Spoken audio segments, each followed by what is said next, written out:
نحمدہ و نصلی علی رسولہ الکریم اما بعد 15 روزہ اسلامی عقائد کورس کا پہلا عنوان ہے دین کی ضرورت، مذہب کی ضرورت، کہ مذہب کی کیا ضرورت ہے۔ انسان اس دنیا میں موجود ہے اور دنیا میں اور بے شمار چیزیں موجود ہیں۔ یہ چیزیں خود بخود نہیں بنی، کسی نے بنائی ہیں۔ اب جو چیز کسی نے بنائی ہو، پھر اس سے پوچھنے کی ضرورت ہے کہ انہوں نے کس لیے بنائی ہے۔ اب نئی ایک چیز معرض وجود میں آتی ہے، سائنسدان بناتے ہیں، ہمیں اس سمجھ میں نہیں آتی تو ہم پوچھتے ہیں سائنسدانوں سے کہ یہ چیز کیوں بنائی ہے، اس کا کیا مقصد ہے۔ تو اسی طرح انسان کو پیدا کیا ہے تو پھر ضرورت ہے اس بات کی کہ اس ذات سے پوچھا جائے کہ اس نے انسان کو کیوں پیدا کیا، اور یہ ضرورت دین اور مذہب سے پوری ہوتی ہے، اس کے علاوہ نہیں ہو سکتی۔ پھر جب یہ پتہ چل جائے کہ اس ذات نے اس انسان کو اپنی عبادت کے لیے پیدا کیا ہے، تو پھر یہ پوچھنے کی ضرورت ہے کہ عبادت کیا ہے، عبادت کسے کہتے ہیں، عبادت کرنے کا طریقہ کیا ہے۔ یہ بھی اس ذات کے علاوہ کوئی نہیں بتا سکتا۔ اس سوال کا جواب بھی دین اور مذہب میں ملے گا۔ اگر دین اور مذہب کے دروازے پر نہیں جائیں گے تو پھر یہ بھی پتہ نہیں چلے گا کہ یہ کس مقصد کے لیے انسان پیدا ہوا، اور جو مقصد اس کا ہے وہ حاصل کیسے ہوگا۔ اور جو چیز جس مقصد کے لیے بنائی جائے، اگر وہ اپنے مقصد کو، اصلی مقصد کو پورا نہ کرے تو وہ چیز بیکار شمار ہوتی ہے، تو پھر انسان بیکار شمار ہوگا۔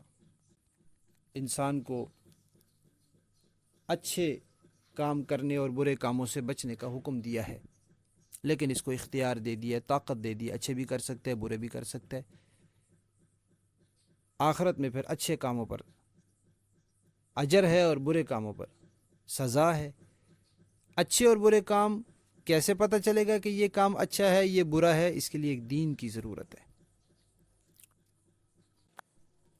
پھر انسان کو اللہ تعالیٰ نے جسم دیا ہے اور اس جسم میں ایک روح رکھی ہے۔ اب یہ اپنی جسمانی ضروریات، بھوک پیاس، کپڑا، گھر، یہ تو معلوم کر سکتا ہے اپنے احساس سے، لیکن اس کی روح کی جو ضروریات ہیں وہ کیسے معلوم ہوں گی؟ اس کے لیے ایک دین کی ضرورت ہے۔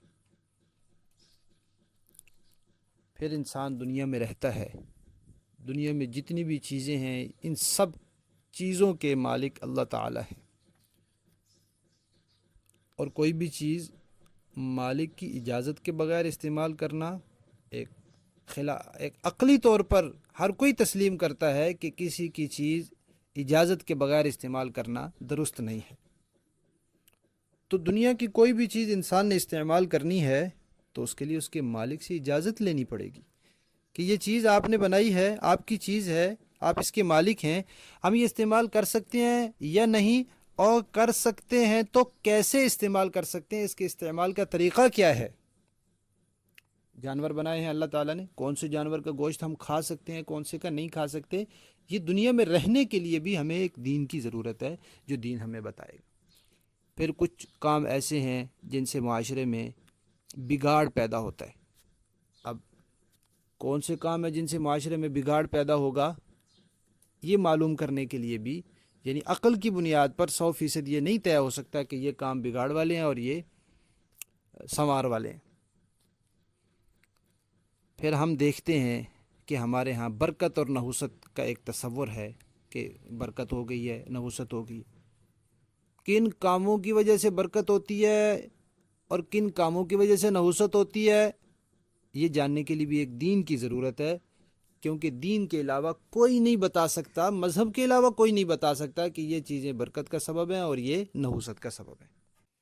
تو خلاصہ یہ ہے کہ انسان کس مقصد کے لیے پیدا ہوا، وہ مقصد حاصل کیسے ہوگا، انسان کی جسم کے اندر جو روح ہے، اس روح کی ضروریات کیا ہیں اور وہ ضروریات کیسے پوری ہوں گی، اس کائنات میں جو چیزیں ہیں وہ جس ذات کی ملکیت ہیں، ان چیزوں میں کتنی چیزیں استعمال کرنے کا حق ہے اور استعمال کرنے کا طریقہ کیا ہے، ان سب چیزوں کے لیے ہمیں دین کی ضرورت ہے، اور الحمدللہ ہمارے پاس ایک دین موجود ہے، جس کا نام اسلام ہے۔